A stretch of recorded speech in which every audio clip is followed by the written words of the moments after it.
Good day, everyone. So before I introduce to you the title of this topic, I will present to you some pictures that will give you an assumption of what will be this chapter all about. So the first picture is a cigarette butts. So a cigarette butts can pollute soils and waterways by being carried as runoff to drainage from the drainage to the rivers, beaches, and oceans. So the second and third picture is a factory or a milling company. So it can add pollution to the atmosphere, and also it can damage the environment because of the toxic waste and water contamination. And the fourth picture, the last picture, is a coal mining. So in coal mining, it requires the removal of massive amounts of topsoil, leading to erosion, loss of habitats, and of course, pollution. So, how does these pictures related to economics? How does this images relates to our topic in this chapter? So, the title of this chapter is The Environmental Protection and Negative Externalities. So, in 12.1, the economics of pollution, since the 1970s, the United States, using a variety of anti-pollution policies, has made genuine progress against a number of pollutants. So, even before, they implemented different anti-pollution policies to help control the pollution, to help reduce the factors that can damage our environment. So, despite the gradual reduction in emissions from fossil fuels, many important environmental issues remain. So, even if the policy they implemented were effective, there are still environmental issues remain. So, those policies were not enough to solve the environmental problems that we are facing up until now.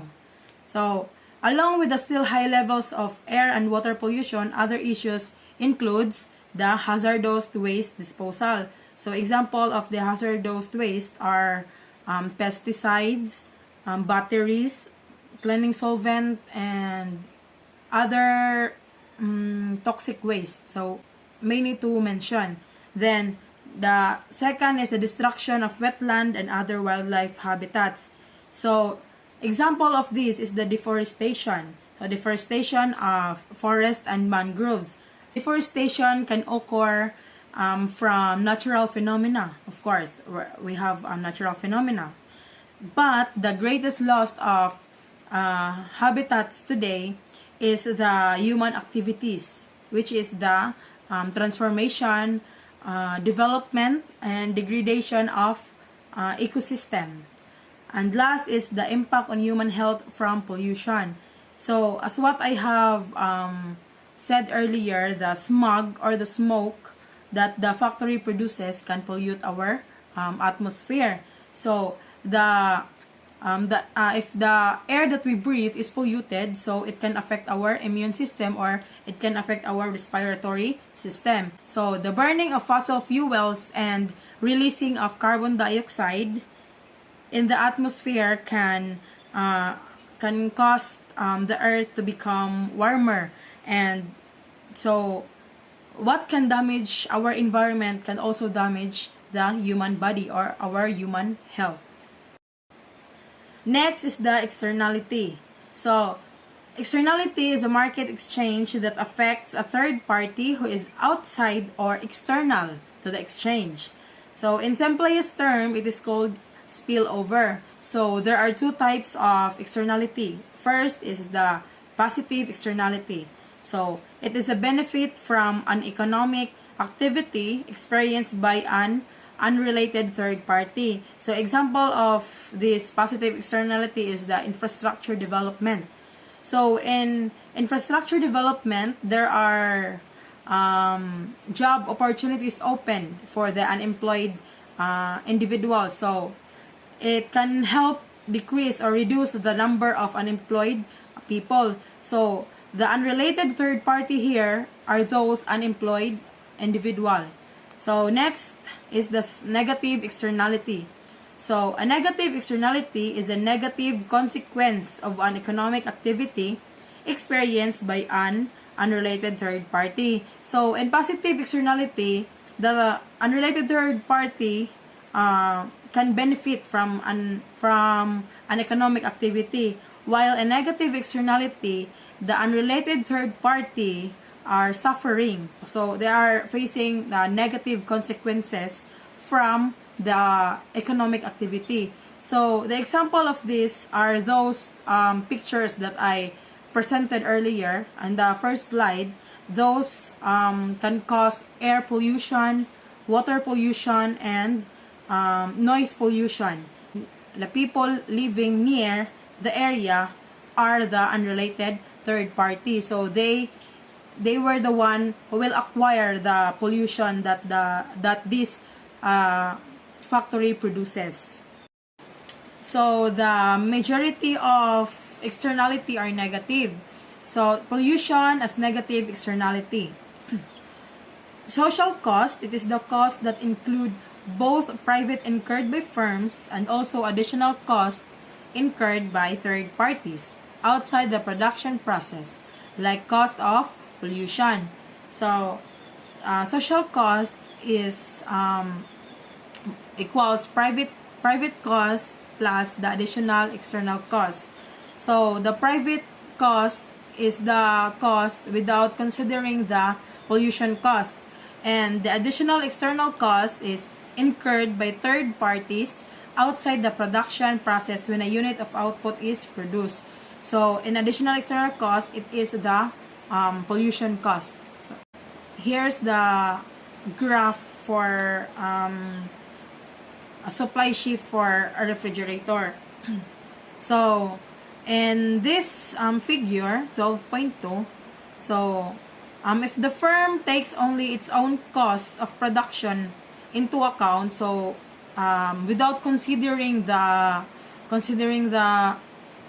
pollution cost, so the quantity supplied before considering the pollution cost is 45,000 and the price is 650. So if after considering the pollution cost, the firm supply curve will be the price will increase into 700 and the quantity supplied is decreased into 40,000. So the higher the price, the quantity supply decreases. Here's the table for supply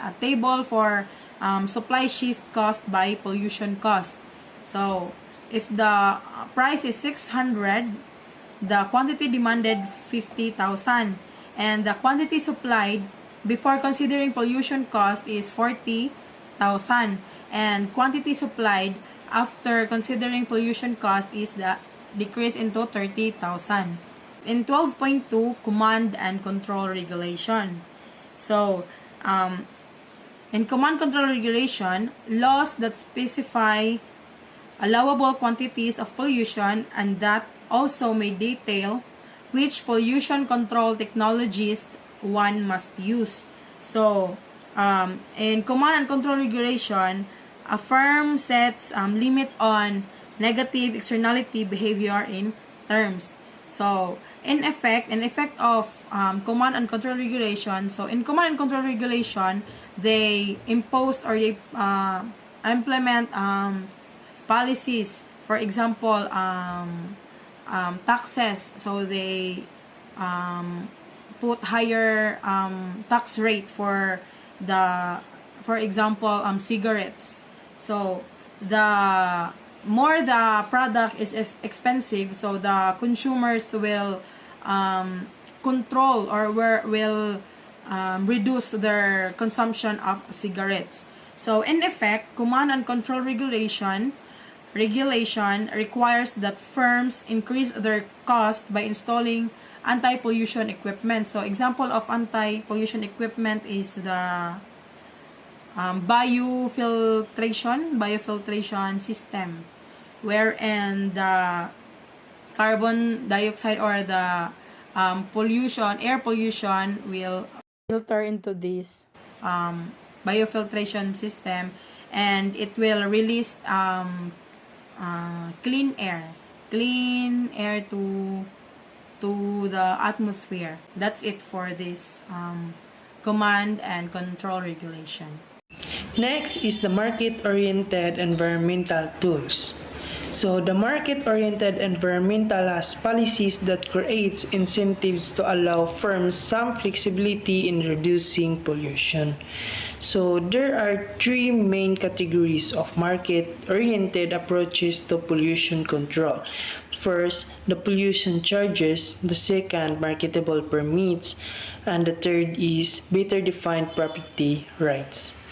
All of these policies tools is address the shortcomings of command and control regulation, albeit in different ways. Pollution charges. A pollution charges is a tax imposed on the quantity of pollution that firms emits. A pollution charges gives a profit, maximizing firm and incentive to figure out ways to reduce its emissions as long as the marginal cost of reducing the emissions is less than the tax. For example, consider a small firm that emits 50 pounds per year of small particles, such as soot, into the air. Particulate matter, as it is called, causes respiratory illness and also imposes cost on firms and individuals. Figure 1 illustrates the marginal cost that a firm faces in reducing pollution. The marginal cost of pollution reduction, like most marginal cost curves, increases with output, at least in the short run. So first, if we reducing the first 10 pounds of particulate emission cost the firm $300. So reducing the second pounds would cost $500. Then reducing the third 10 pounds would cost $900. Reducing the fourth 10 pounds would cost $1,500.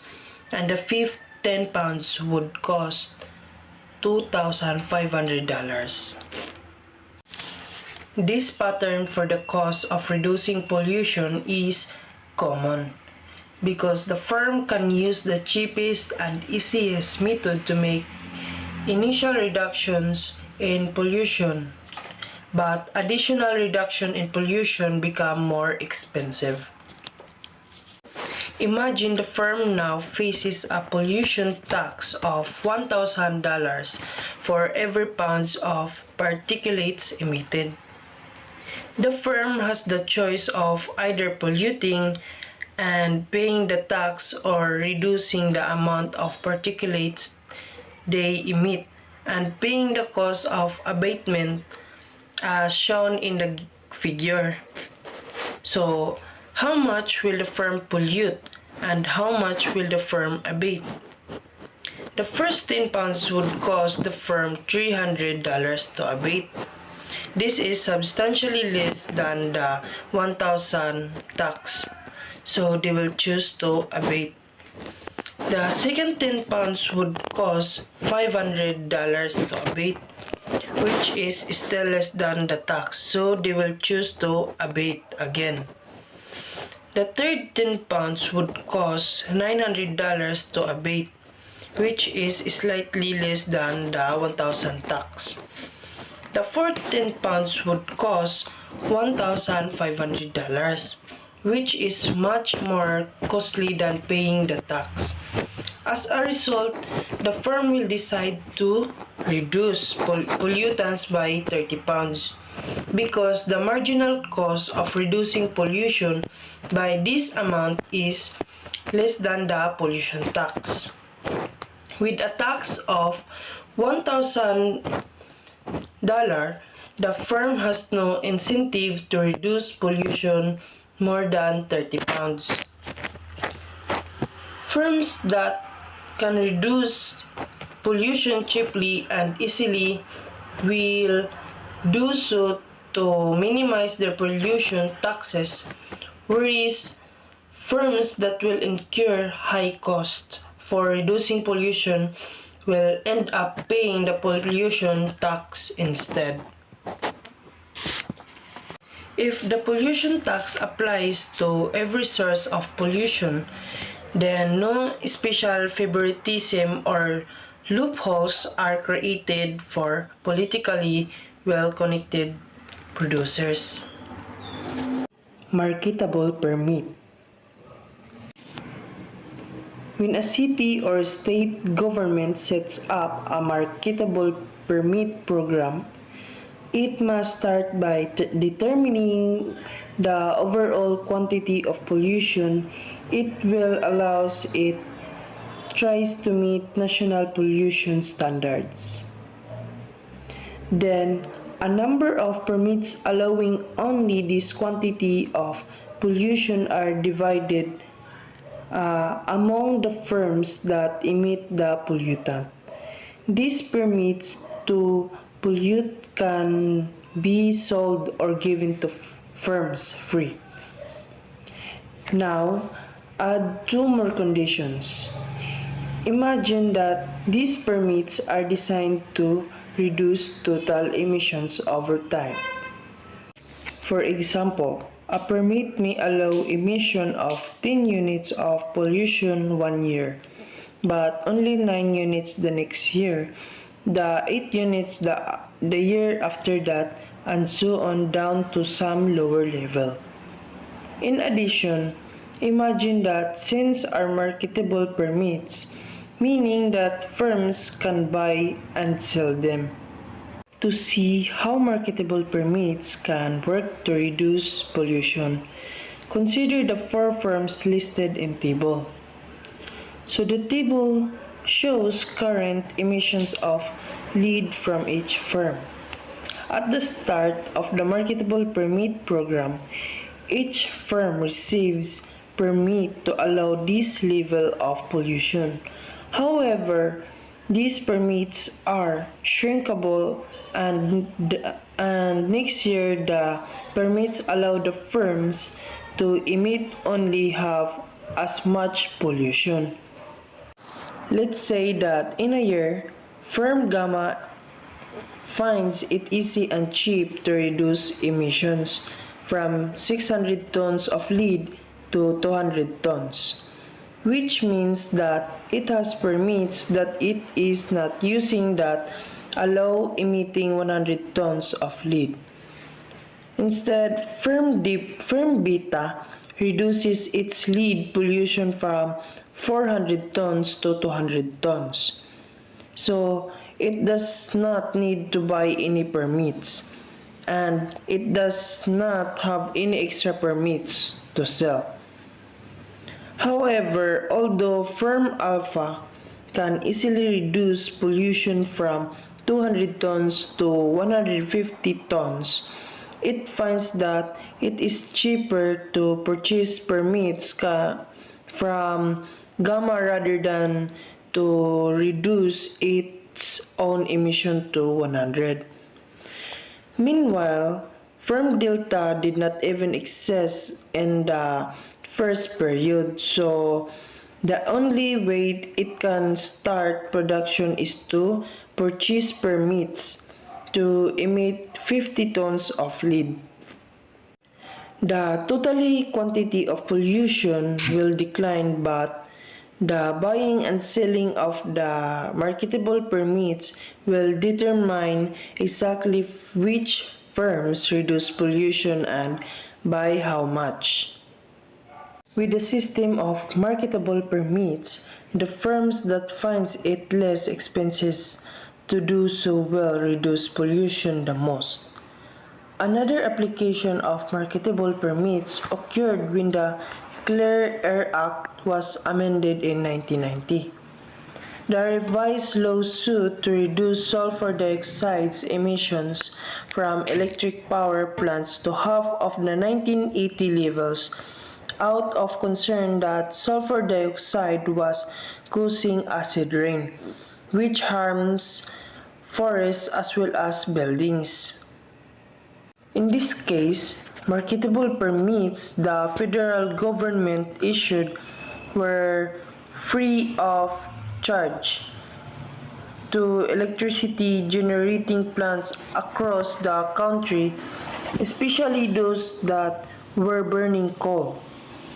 These permits were of the shrinkable type, that is, the amount of pollution allowed by a given permit declined with time. Better defined property rights. A clarified and strengthened idea of property rights can also strike a balance between economic activity and pollution. So Ronald Coase, 1910 to 2013, who won the 1991 Nobel Prize in Economics, offered a vivid illustration of an externality. A railroad track running beside a farmer's field where the railroad locomotive sometimes gives off sparks and sets the field ablaze. Coase asked whose responsibility it was to address this spillover. Should the farmers be required to build a tall fence alongside the field to block the sparks? Or should the railroad be required to put some gadget on the locomotive's smokestack to reduce the number of sparks?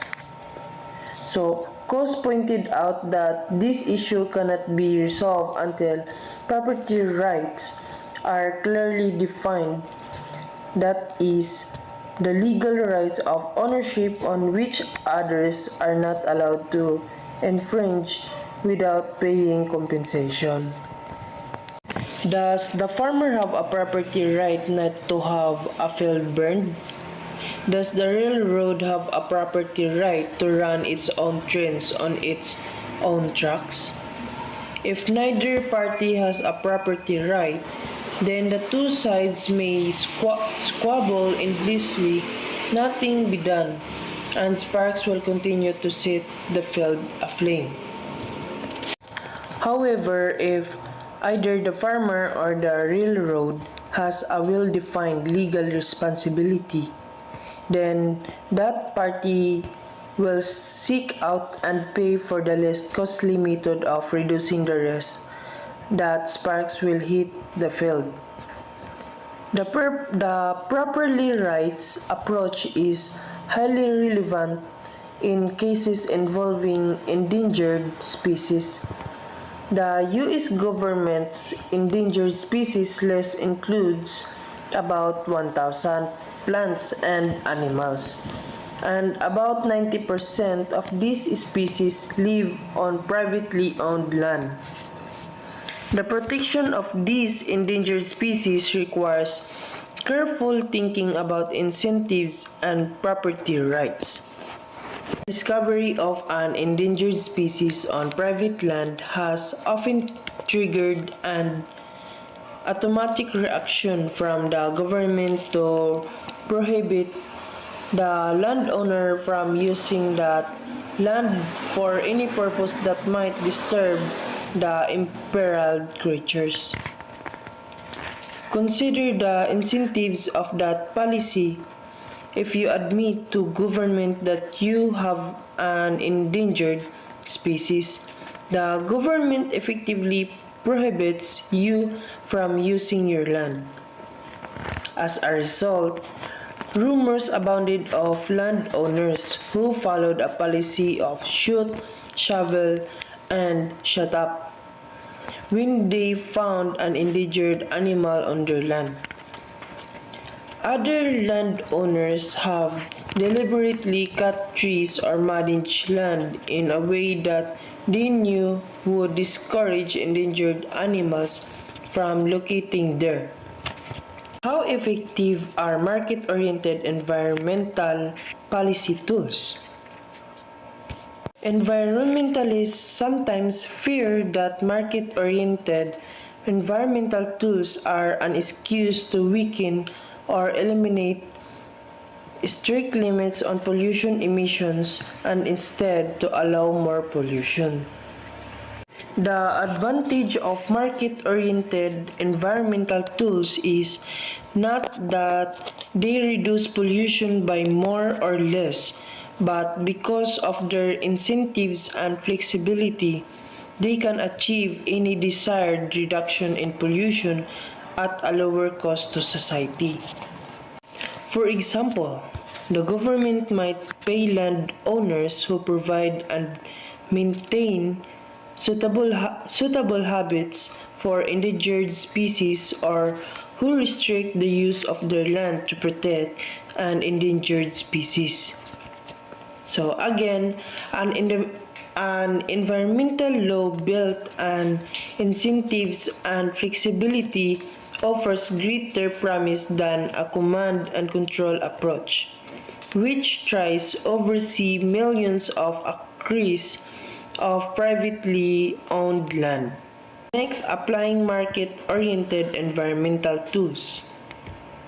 Market-oriented environmental policies are a toolkit. Specific tools will work better in some situations than in others. The benefits and cost of U.S. environmental laws. Government economics have estimated that U.S. firms may pay more than $200 billion per year to comply with federal environmental laws. That is a sizable amount of money. So there are benefits and costs of clean air and clean water. The benefits of a cleaner environment can be divided into 4 areas. First, people may stay healthier and live longer. The second is certain industries that rely on clean air and clean water, such as farming, fishing, and tourism may benefit. And the third is property values may be higher. And the fourth is people may simply enjoy a cleaner environment in a way that does not need to involve market transactions. Ecotourism making environmentalism pay. So, ecotourists are the impetus to a big and growing business. The International Ecotourism Society estimates that international tourists interested in seeing nature or wildlife will take 1.56 billion trips by 2020. Ecotourism needs careful management so that the combination of eager tourists and local entrepreneurs does not destroy what the visitors are coming to see. However, whenever one's qualms are about certain kinds of ecotourism, such as occasion practice of rich tourists shooting elderly lions with high-powered rifles, it is worth remembering that the alternative is often that low-income people in poor countries will damage their local environment in their effort to survive. Marginal benefits and marginal cost. We can use the tools of marginal analysis to illustrate the marginal cost and marginal benefits of reducing pollution. So, marginal benefit is benefit from each additional increment or unit, and marginal cost is the cost from each additional increment or unit. For example, Bob has a hamburger but he can't decide if he should buy another hamburger. The benefit of having an additional hamburger would be taste and additional flavor. But, however, the cost of having an additional hamburger are the food costs. It's unhealthy and it could potentially cause heartburn. After close thinking, Bob decides that the marginal cost is higher than the marginal benefit. Bob only purchases one hamburger. So Bob is happy that he purchased only the one hamburger. Good morning, everyone. Good morning, sir. I am Rose Calling. I am the next reporter. 12.5 International Environmental Issue. Many countries around the world have become more aware of the benefits of environmental protections. And there are some pictures of environmental issues or problems. First, illegal logging. Second, waste disposal. Many population require global cooperation. But one thing to see, we need to clean population to the lake with a country doesn't affect. Other countries is physically affect our country. Even air quality, somewhere's the word air quality or horrible. It does trouble, but it does things little bit more localize a lot of ways. Global warming o biodiversity is nakuha siya sa international externalities. Tapos ang kaning duha is nakuha siya sa kaning siya sa population. Kumbaga na konektado ra siya sa population. But things of global warming and biodiversity, aside from different creatures, do you know different appetite around the world exhibits trying to protect the those more international or internalities. Next, often high-income countries went low-income countries to reduce pollution to these high-income countries need to take on some of the cost. Basically, in many places, often allowing complices in countries that often like burning down the forest during or other things because have a lot of income. The people trying to make cleaning often comes to expensive environment. So hanging need to take some of the cost if they hope deal within international or externalities. From of that would happen will have to bear some of the cost. It's only way essentially change that behavior because it's not easy. Next, pollution technology. Sharing pollution technology and helping giving pollution technology essentially for fact to help problem as well easy on other way better becomes more the harder issue when you're dealing with international or externality because now your current collaboration of most different country of global warming becomes more complicated. There are some examples of fossil fuel: coal, oil, natural gas, kerosene, propane. You trying to come up with international environmental issue. In race, there's no easy solution for that. But is this basically something where you are hoping solution or you don't have to hang out some to start to bear some of the cost. If you hope to try and change of the behavior of lowing, so now it's not like trying to change behavior of the people they were of your country.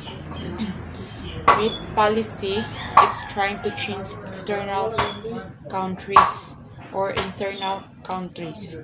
For you, their behavior towards environment and how you going to handle it. Saan nimo pag-handle sa ilaha o masolusyonan or physically. We are going to 12.6, the trade-off between economic output and environmental protection. And of course, it's very, conversational topic because a lot of different politicians, so we come in some very cruel environment and be like we are going like this, physically trying to help environment.